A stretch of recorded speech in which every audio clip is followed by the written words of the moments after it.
மயிலாடுதுறை மாவட்டம் தரங்கம்பாடி தாலுகா கொத்தங்குடி ஊராட்சிக்குட்பட்ட மெய்வாசல் கிராமத்தைச் சேர்ந்தவர் ஜெயராமன். இவரது மகன் சக்திவேல் என்பவர் சிவகங்கை மாவட்டம் இளையான்குடி ஊரைச் சேர்ந்த வெளிநாடு வேலை சேர்க்கும் ஏஜென்ட் ராம்நாத் என்பவர் மூலமாக மலேசியாவில் ரெஸ்டாரண்ட் நடத்தி வரும் புகாரி என்பவர் கடைக்கு கடந்த 2015ஆம் ஆண்டு வேலைக்காக சென்றுள்ளார். அவர் வேலைக்கு சென்றவுடன் பாஸ்போர்ட்டை கடை முதலாளி புகாரி வாங்கி வைத்துக் கொண்டு வேலை கொடுத்துள்ளார்.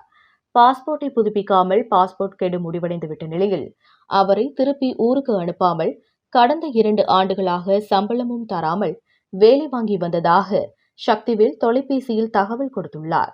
தன்னை ஊருக்கு அனுப்ப கோரி கடை முதலாளியிடம் கேட்டபோது அவர் மறுத்ததால் தான் மலேசியா இமிகிரேஷன் ஆபீஸில் சரண்டர் ஆகிவிடுவதாக கடை முதலாளியிடம் தெரிவித்துள்ளார். இதனைத் தொடர்ந்து சக்திவேலை அடித்து காயப்படுத்தி தனி அறையில் அடைத்து வைத்து அடியாட்கள் துணையுடன் மிரட்டி வருவதாகவும் செல்போனை பிடுங்கி வைத்துக் கொண்டு சிறை வைத்தது போல் காவலில் வைத்திருப்பதாகவும் சக்திவேல் பெற்றோர் மாவட்ட ஆட்சியர் மகாபாரதியிடம் நேரில் புகார் அளித்தனர். தாங்கள் போன் செய்தால் மகன் எடுக்கவில்லை என்றும் தனது மகனுடன் பணியாற்றி வந்த செந்தில் என்பவர் இந்த தகவலை தெரிவித்ததாகவும் செந்திலுக்கு வீடியோ கால் செய்யும் போது சக்திவேல் தலையில் பலத்த காயங்களுடன் படுத்த படுக்கையாக ரூமில் அடைக்கப்பட்டு இருப்பது தெரியவந்துள்ளதாகவும் இதுகுறித்து தமிழக அரசு தலையிட்டு தனது மகனை உயிருடன் மீட்டு தர வேண்டும் என்று புகார் மனுவில் தெரிவித்துள்ளனர். இந்த சம்பவமானது அப்பகுதியில் பெரும் பரபரப்பை ஏற்படுத்தியுள்ளது. மயிலாடுதுறையிலிருந்து ரிப்போர்ட்டர் தாரிகனி. என் பேர் ஜெயராம். எங்கள் பையன் போய் 10 வருஷம் ஆகுது. இன்னும் ஒரு 8 வருஷமாக பேசிக்கிட்டு இருந்தான். 1.5 வருஷமாக சம்பளம் கொடுக்காம வேலை பார்க்க சொல்லியிருக்காங்க. அவன் சம்பளம் கேட்டதுனால அவனை அடித்து கார்லேயே வச்சு சுற்றிருக்காங்க. நைட்டெல்லாம் மாத்திரை போட்டு ராவும் போலும் மாத்திரை போட்டு அவனை தூங்க வச்சு இன்னொருத்தர் செல்லுலேருந்து பேச சொல்கிறாங்க எங்கள்கிட்ட. எங்கள் பையன் வச்சுருந்த செல்லை இன்னொரு பையன் அவங்க ஃப்ரெண்டு வாங்கி வச்சுக்கிட்டு பேசுகிறப்ப அவனை தெளிவாக கொண்டு வந்து வைக்கிறாங்க. மற்ற நேரம்லாம் போதை அடித்த மாதிரி தூங்கிக்கிட்டே இருக்கான் சார். எந்த தகவலும் இல்லை. எங்கள் பையனை கொண்டு வந்து எங்கள்கிட்ட சேர்த்துருங்க.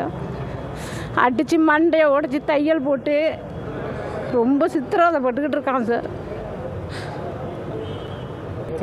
தரங்கம்பாடி தாலுகாவில் உள்ள நெய்வாசல் கிராமத்தில் இருக்கக்கூடிய சக்திவேல் என்பவர் 2015 மலேசியா போகிறாரு. அவர் அழைச்சிட்டு போகிறது மதுரையில் இருக்கக்கூடிய ஒரு ஏஜெண்ட்டு. 2015 போனவர் இன்னைய வரைக்கும் மலேசியாவில் இருந்து இந்தியாவுக்கு திரும்பலை. இந்தியாவுக்கு வரேன்னு சொன்னதுனால அவர் அங்கே அடித்து கொடுமைப்படுத்தி பிரச்சனை செஞ்சுருக்கிறாங்க.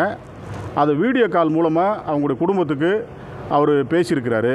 அதை தொடர்ந்து அவரை மீட்கணும்னு சொல்லி மயிலாடுதுறை மாவட்ட ஆட்சியர் அவர்களுடைய கவனத்திற்கு கொண்டு வந்திருக்கிறோம். ஆட்சியருடைய அறிவுறுத்தலின்படி நம்ம டிஆர்ஓவை பார்த்துருக்குறோம்.